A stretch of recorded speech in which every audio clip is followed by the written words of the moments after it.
House is expected to vote on Secure 2.0, and here to talk with me about this is Lisa Featherngill from Comerica Bank. Lisa, welcome. Thank you.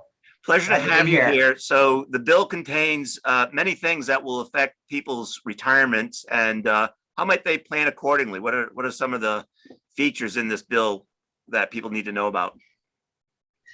Well, we have to see what happens, first of all, so we don't want to act before anything gets signed into legislation, but there's some really exciting provisions in this bill.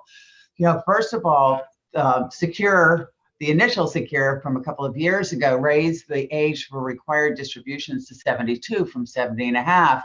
This will actually increase the age ultimately to 75. It will phase in at 73, 74, and then 75. So that's exciting.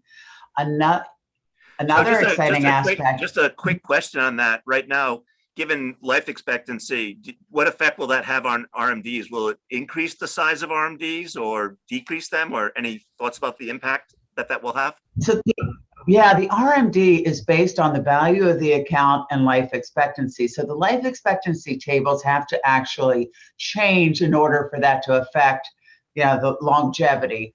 So if you look at, assuming there's no change in the life expectancy tables, the distribution would be higher if you wait to 75 versus if you took it at 72. But again, you have additional years of deferred tax. Right. So I interrupted you. You're about to talk about another provision. Oh, another provision would be increasing the catch-up contributions. So right now, if you have a 401k and you're over 50, you can add additional $6,500 a year. Well, this would take it to $10,000 a year if you are ages 62 to 64. So getting up close to retirement age. The nice thing about it is that it's indexed for inflation. So it might be $10,000, say in 2023, but if it increases by the time, if somebody's 50 now, by the time they hit 62, that could be a much larger number. Right. And given that so many people wait until their later ages to save for retirement, this could be a real boon to those folks. And they're probably at their highest income years too. Right. Mm-hmm. So other provisions that folks need to know about? Yeah, so another one that I thought was really interesting was a lot of 401k plans have added Roth components. And you can decide whether you want your contribution to go into the pre-tax fund or the Roth fund. If it goes into Roth, you pay the tax now, but the money builds up tax-free, including when you ultimately take it out. But the employer contribution goes into the pre-tax fund. And there's a provision in here that would allow you the decision or the opportunity to make a decision on whether you want that money to go in the pre-tax fund or the Roth fund. And so I was thinking about this, and if you're young, let's say you're 30 years old and you're in a low tax bracket today, which you expect to increase in the future, if you could afford to pay the tax on the employer match in the Roth today, then that money builds up tax-free for the rest of your life. That could be incredibly powerful. Right. And this is an interesting provision in part because many people are prohibited from contributing to a Roth, or at least a Roth IRA, because of the income limits. Exactly. And I didn't see anything in the bill that had any reference to income limits on that contribution. It'll be interesting to see how that plays out. Yeah, and I think another interesting aspect is perhaps that the 5-year rule on Roth contributions begins at the time of contribution. So this would benefit those folks as well, I would think. Oh, that's right. You could really start that 5-year clock early. Wow, yeah. Lots of little hidden eggs in there, I think. What about there's a provision about employee student loan payments. Tell us about that. Yeah, this I thought was interesting. So if you've got an employee who's paying back student loans, the student loan payments can qualify as contributions to the retirement plan only for purposes of the employer match. So let's say that somebody is paying back significant student loans. Let's say it's $7,000 a year and they're only able to contribute $1,000 to the retirement plan pre-tax.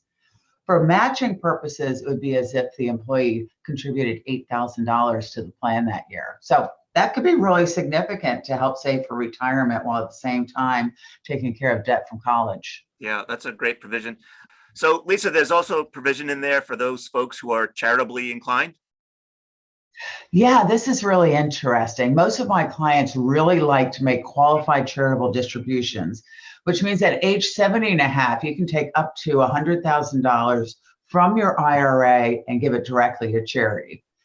But you can never do that to a charity in which you have an interest, like a charitable remainder trust. It had to be to a public charity. There's a provision in this bill that says that you can take up to $50,000. I think it's a one-time distribution, but up to $50,000 to a split interest trust, of which a charitable remainder trust would be one of those types of trusts. So there's also a provision that helps domestic abuse survivors. Tell us about that. Yeah, so for a year after a case of domestic abuse, the individual could take money out of their retirement plan. There's some limitations on how much they could take. I think it's the lesser of $10,000 or half of the plan balance, but it gives access to additional funds if somebody needs it. Right. So Lisa, any other provisions that folks should know about? There are some nice provisions in there for part-time workers, as well as companies, smaller companies that start up retirement plans. So there would be some tax credits for both the cost of setting up the retirement plan as well as the first year contributions. Mm. So we're talking about this on the day before the House is expected to vote. Assuming that they vote and pass this legislation, it then moves to the Senate. Any thoughts about its prospects there? Well, that will be interesting because there's another bill that's in the Senate that has some support.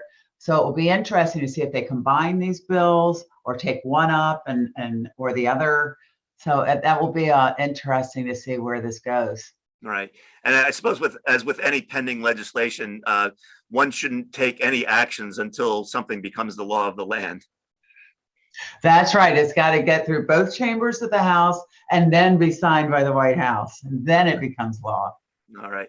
Lisa, we covered a lot of ground. Anything we missed or anything that just bears reemphasizing before we wrap up? No, but I think there's some exciting provisions in here and people should stay tuned to see what happens. This would all be effective January of 2023. So nothing to do this year except so let's see what happens and then we can plan for next year.